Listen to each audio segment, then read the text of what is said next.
نحمده ونصلي على رسوله الكريم اما بعد فاعوذ بالله من الشيطان الرجيم بسم الله الرحمن الرحيم رب اشرح لي صدري ويسر لي امري واحلل عقدة من لساني يفقهوا قولي۔ اللہ تعالیٰ کا لاکھ لاکھ شکر ہے جس نے ہمیں انسان بنایا۔ انسان وہ مخلوق ہے جسے اللہ تعالیٰ نے فرشتوں سے سجدہ کروایا۔ فرشتے جو اللہ تعالیٰ کی ایسی مخلوق ہیں جو کوئی بھی گناہ نہیں کرتی، اللہ تعالیٰ جو بھی ان کو حکم دیتا ہے وہ مانتے چلے جاتے ہیں۔ لا یعصون اللہ ما امرہم ویفعلون ما یؤمرون، جو بھی اللہ کا حکم ملتا ہے اسے بجا لاتے ہیں، نافرمانی نہیں کرتے، جیسے بھی اللہ تعالیٰ چاہتے ہیں کرتے چلے جاتے ہیں۔ اب ایسی مخلوق اللہ تعالیٰ کی کتنی مقرب ہوگی، کتنی پسندیدہ ہوگی، لیکن ان سے اللہ تعالیٰ نے سجدہ کروایا۔ کس کے لیے؟ انسان کے لیے۔ اس سے آپ اندازہ لگا سکتے ہیں کہ انسان کی کتنی اہمیت ہے اور انسان اللہ تعالیٰ کی کتنی پیاری مخلوق ہے۔ انسان کو اللہ تعالیٰ نے جب بنایا تو سب سے پہلی سب سے بہترین نعمت جو اس کو عطا کی وہ علم کی تھی۔ قرآن پاک میں اللہ تعالیٰ فرماتے ہیں وَعَلَّمَ آدَمَ الْأَسْمَاءَ كُلَّهَا، اور آدم علیہ السلام کو تمام چیزوں کے نام سکھا دیے۔ پہلی چیز علم تھی جو انسان کو نصیب ہوئی۔ پھر ہم دیکھتے ہیں کہ نبی اکرم صلی اللہ علیہ وسلم جب دنیا میں تشریف لائے تو بھی سب سے پہلی وحی کے الفاظ کیا ہیں؟ اقرأ، پڑھو، اقرأ بسم ربک الذی خلق، اور صرف پڑھو نہیں بلکہ اپنے رب کا نام لے کر پڑھو جس نے پیدا کیا۔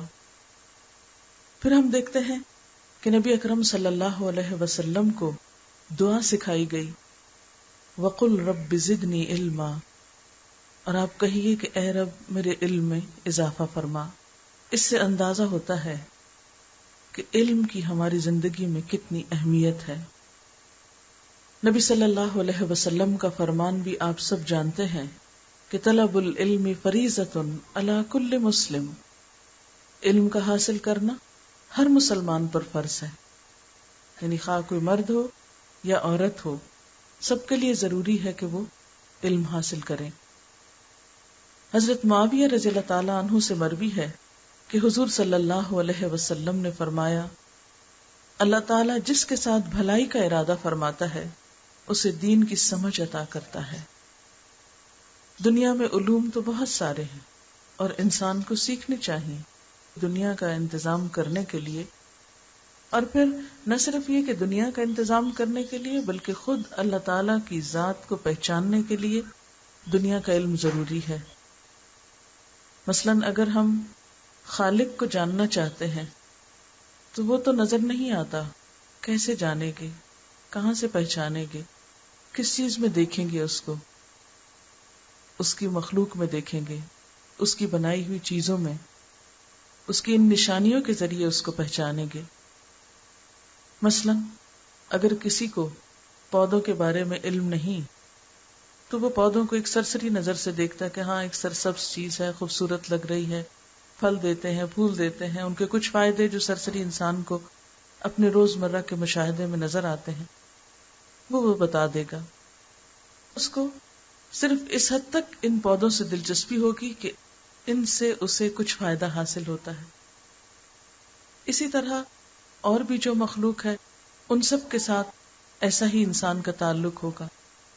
لیکن جب یہ پتہ چلتا ہے کہ یہ ساری مخلوق کام کیسے کرتی ہے اور اس کے اندر اللہ تعالیٰ کا کیا کیا نظام کار فرما ہے، مثال کے طور پر آپ کوئی بھی ایک معمولی سے معمولی پتا لے لیں، اسی پتے کو جو سامنے رکھا ہوا اگر آپ غور سے دیکھیں کہ کس طرح یہ شیڈ والا پتا ہے، بعض پتوں کے اندر لکیریں ہوتی ہیں چھوٹے سے چھوٹا، اس کا بھی ایک پتا آپ دیکھیں گے تو اتنا بہترین ڈیزائن اس کے اندر ہوگا۔ پھر اگر آپ یہ جانیں کہ کلر کیسے بنتا ہے، اس کے اندر شیڈ کیسے بنتا ہے، کون سی چیز کیسے کام کرتی ہے، تو اتنا زیادہ آپ کو اللہ تعالیٰ سے پیار اور محبت بڑھتی جائے گی، اس کی پہچان بڑھتی جائے گی. اسی طرح سورج کیسے نکلتا ہے، کتنے سیارے ستارے ہیں، سمندر میں کیا کچھ ہوتا ہے، کیسی کیسی مخلوق پائی جاتی ہے، سمندر کی گہرائیاں کیسی ہیں، یہ علم کے بغیر یہ سب کچھ پتہ نہیں چلتا.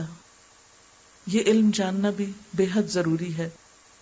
بلکہ دلچسپ بات یہ ہے کہ قرآن پاک کی جو پہلی وحی نازل ہوئی، اس میں صرف یہ نہیں کہا گیا کہ دین کا علم حاصل کرو، بلکہ کیا فرمایا، اقرأ بسم ربک الذی خلق خلق الانسان من علق، کہ انسان کو علق سے پیدا کیا. یعنی پہلی آیت میں ایک طرح سے ایمبریولوجی کا سبق دے دیا گیا پہلی وحی کے اندر. تو اسلام دنیا کے علم کو کنڈیم نہیں کرتا، اس کو بھی انکریج کرتا ہے. لیکن جیسا کہ آپ جانتے ہیں کہ دنیا کے علم کی وجہ سے آدم علیہ السلام کو سجدے کا حکم تو ہوا، لیکن یہ علم انہیں شیطان کے شر اور وسوسوں سے نہیں بچا سکا، اور شیطان جو ان کا دشمن تھا اس سے وہ نہ بچ سکے. آج آپ دیکھیں دنیا میں کیا ہو رہا ہے. انسان نے بہت کچھ سیکھ لیا، بہت کچھ جان لیا، وہ چاند تک پہنچ چکا اور سیاروں کو مسخر کرنے کی فکر کر رہا ہے. سمندر کی گہرائیوں میں اتر کر وہاں کے رہنے والی مخلوق کے بارے میں تفصیلات جانتا ہے. پہاڑوں کے اندر، زمین کے اندر اس کی تہہ تک پہنچ چکا ہے. لیکن یہی انسان کے لیے کتنا بڑا خطرہ بن چکا ہے. یہی انسان کا دشمن بن چکا ہے. آپ ایک گھر کی سطح سے لے کر ایک قوم کی سطح پر، اور قوم کی سطح سے لے کر بین الاقوامی سطح پر دیکھیے کہ انسان کو کس چیز سے خطرہ ہے، کس چیز کی پریشانی ہے. انسان جو انسان کے لیے انس، سکون، محبت کا باعث ہے، خوشی کا باعث ہے، لیکن جب وہ اللہ سے نہیں ڈرتا، اپنے رب کو نہیں پہچانتا، اس کی نشانیوں کو نہیں پہچانتا، اور وہ نہیں جانتا کہ اس کو واپس جا کر اپنے اعمال کا حساب دینا ہے، تو پھر یہی انسان کا دشمن ہو جاتا ہے. اور انسان کی دشمنی انسان کی طرف سے سب سے شدید دشمنی ہے. آپ دیکھیں کہ اگر کچھ بھی لوگ آپس میں ایسا تعلق رکھتے ہیں جس میں حسد نہ ہو، جس میں بغض نہ ہو، جس میں آپس میں ایک دوسرے پر اعتماد ہو، ایک دوسرے کی خیر خواہی ہو، ایک دوسرے کی بھلائی مقصود ہو، تو یہ تعلق کتنا خوبصورت ہو جائے اور انسان کے لیے کتنی پیاری چیز بن جائے. یہی ہمارا دین دراصل ہم کو سکھاتا ہے. لیکن بسا اوقات جب ہم یہ جانتے نہیں ہوتے کہ ان تمام چیزوں کے پیچھے اجر کتنا ہے، اور اس سلسلے میں ہماری ذمہ داری کیا ہے، اور پھر یہ کہ صرف جان لینے سے بھی بات نہیں بنتی، ضرورت ہمیشہ اس بات کی رہتی ہے کہ انسان کو یاد دہانی ہوتی رہے. تو اس بنا پر علم ہدایت، اللہ تعالی کی طرف سے آئی ہوئی کتاب کا علم بہت ضروری ہے. اور یہ علم صرف اتنا ہی نہیں، علم جو ہے وہ اس کی ظاہریت ہی نہیں کہ کچھ چیزوں کو رٹ لیا جائے یا اور کچھ چیزوں کو یاد کر لیا جائے، بلکہ اس کی روح تک پہنچنا بہت ضروری ہے. اسی وجہ سے یہاں اس حدیث میں کیا فرمایا گیا کہ جس کے ساتھ اللہ بھلائی کا ارادہ کرتا ہے اس کو دین کی سمجھ دیتا ہے. سمجھ کا کیا مطلب ہے کہ وہ صرف ظاہری نالج یا صرف انفارمیشن کی حد تک نہیں اس کو لیتا، بلکہ اس کے اندر کیا ہے، اس کا مقصد کیا ہے، اس کی حقیقت کیا ہے، یہ چیز انسان کو عطا ہوتی ہے.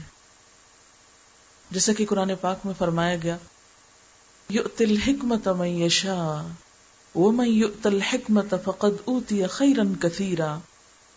وہ حکمت عطا کرتا ہے جس کو چاہتا ہے، اور جس کو حکمت دے دی گئی اس کو بہت بڑی بھلائی مل گئی. اور یہ حکمت کیا ہے؟ حکمت کا لفظ حکم سے نکلا. حکم فیصلے کو کہتے ہیں. کون سا کام کس وقت کیسے کرنا چاہیے، اس بات کا صحیح ڈیسیژن، اس کو حکمت کہتے ہیں. یہی دین کی سمجھ ہے. یعنی محض علم حاصل ہو جانا کافی نہیں، بلکہ اس علم کو کہاں، کیسے، کس وقت اپلائی کرنا چاہیے، اس کا نام حکمت ہے.